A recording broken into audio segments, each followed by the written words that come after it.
güzel bir tesis oldu. Değil mi? İnşallah hem ihtiyaçlarımızı, taziye, diğer toplantıları karşılamakta hem de ibadet noktasında ihtiyacımızı inşallah karşılamış olacak. Şöyle düşündüm biraz önce. Şöyle bir 15 yıl öncesine gittim.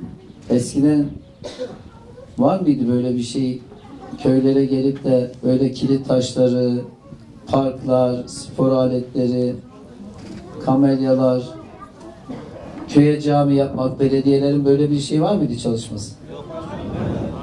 Nerede? Sular akarsa akar, çeşmesi varsa yoksa yok. Kanalizasyon zaten yok. Değil mi? Nereden nereye geldik? Elhamdülillah. Ne kadar şükretsek az. Artık belediye gelip buradan çöpünüzü topluyor. Doğru mu? Doğru. Parkı, çocuk oyun grupları, kilit taşlarıyla artık neredeyse köyde de vatandaşlarımız çamura basmıyorlar. Bunlar güzel şeyler. Baktığımız zaman yaylacığımıza neler yaptık dedik. 10.444 metrekare kilit taşı yapmışız. Spor aletleri koymuşuz. Oyun grubu koymuşuz. Yine banklarımız var. Sosyal yardım yapıyoruz. Köydeki vatandaşımıza ihtiyacı olan 5 ailemiz şu an bizden sosyal destek alıyor. Almaya da devam edecek ihtiyaç süresince. Sadece bunlarla sınırlı değil. Yine köylümüze, çiftçimize buğday ve arpa tohumu veriyoruz. 4.000 ton. Öyle göstermelik de değil yani. İhtiyacı karşılayacak. İsteyen herkese. Yine 4.000 ton gübre dağıttık.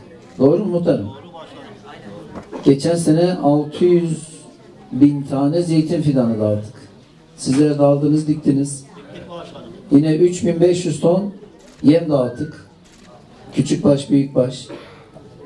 İnşallah önümüzdeki hafta yine bir 3.500 ton daha dağıtacağız. Şimdi talepleri alacağız size.